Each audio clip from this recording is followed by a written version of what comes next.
حضرت امام محمد باقر فرماتے ہیں کہ ایک روز حضرت ابراہیم علیہ السلام گھر سے نکلے اور شہروں میں گھومنے پھرنے لگے تاکہ خدا کی مخلوقات سے عبرت حاصل کر سکیں۔ گھومتے گھومتے وہ ایک بیابان میں پہنچے، وہاں ایک شخص کو دیکھا کہ کھڑا ہو کر نماز پڑھ رہا ہے، اس کی آواز آسمان تک بلند ہے اور اس کا لباس جسم سے لپٹا ہوا ہے۔ حضرت ابراہیم علیہ السلام اس کے قریب جا کر کھڑے ہو گئے اور تعجب سے اس کی نماز کو دیکھنے لگے۔ پھر آپ بیٹھ گئے اور انتظار کرتے رہے تاکہ وہ نماز سے فارغ ہو جائے۔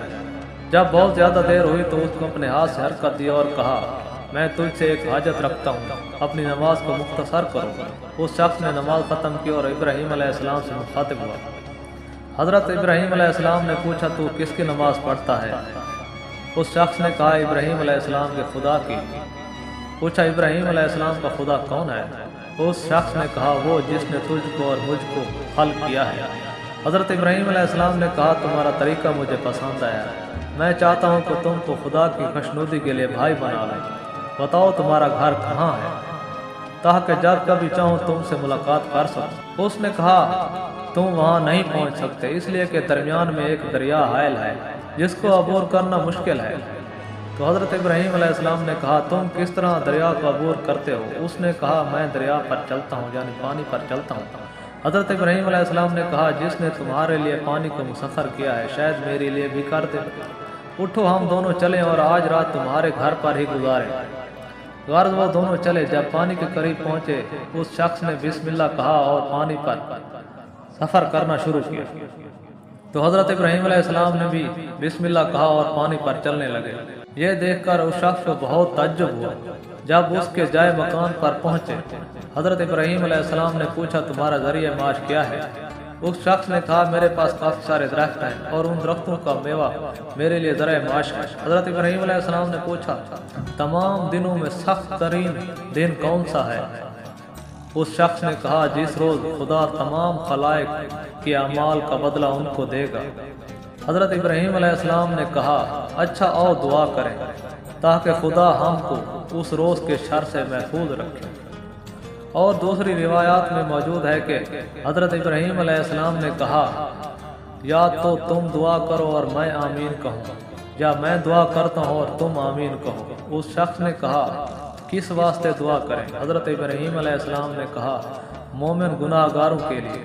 عابد نے انکار کیا دعا کرنے سے۔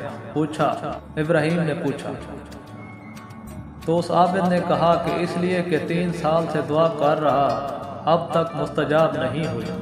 اب شرم آتی ہے کہ خدا سے کوئی حاجت طلب کروں اور وہ مقبول نہ ہو۔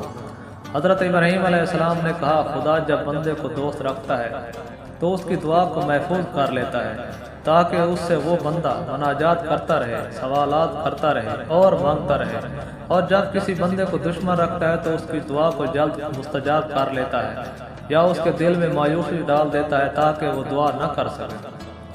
پھر حضرت ابراہیم علیہ السلام نے اس سے پوچھا کہ وہ کیا حاجت ہے جو خدا سے تم طلب کرتے رہے؟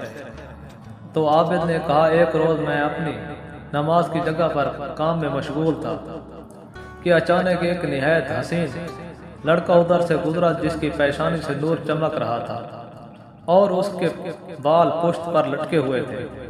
وہ چند گائیں چرا رہا تھا جن پر گویا روغن ملا ہوا تھا۔ اس کے ساتھ نہایت عمدہ اور موٹے تازے گوسفند بھی تھے۔ جو کچھ میں نے دیکھا مجھے بہت اچھا معلوم ہوا۔ میں نے اس لڑکے سے پوچھا، اے خوبصورت لڑکے، یہ گائیں اور یہ گوسفند کس کے ہیں؟ تو اس لڑکے نے کہا، میرے ہیں۔ میں نے پوچھا، تم کون ہو؟ تو اس لڑکے نے کہا، میں ابراہیم خلیل خدا کا فرزند اسماعیل ہوں۔ اس وقت میں نے خدا سے سوال کیا کہ وہ اپنے خلیل کو مجھے دکھا دے۔ تو حضرت ابراہیم علیہ السلام اس کے سامنے اٹھ کھڑے ہوئے اور فرمایا، میں ہی ابراہیم خلیل خدا ہوں اور وہ طفل میرا فرزند تھا۔ تو عابد نے کہا، الحمدللہ کہ اس نے میری دعا قبول فرمائی۔ پھر اس شخص نے ابراہیم علیہ السلام کے دونوں طرف چہرے کو بوسہ دیا اور ہاتھ ان کی گردن میں ڈال کر کہا، ہاں اب دعا کیجیے تاکہ میں آمین کہوں۔ تو حضرت ابراہیم علیہ السلام نے اس روز سے قیامت تک کے مومنین و مومنات کے لیے دعا کی کہ خدا ان کے گناہوں کو بخش دے اور ان سے راضی ہو،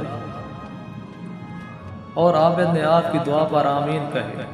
حضرت امام محمد باقر علیہ السلام فرماتے ہیں کہ ابراہیم کی پوری دعا ہمارے قیامت تک کے گناہگار شیعوں کے شامل حال ہیں۔ بعض روایات میں وارد ہے کہ اس عابد کا نام ماریا تھا اور وہ اوس کا فرزند تھا۔ اس کی عمر 660 سال تھی۔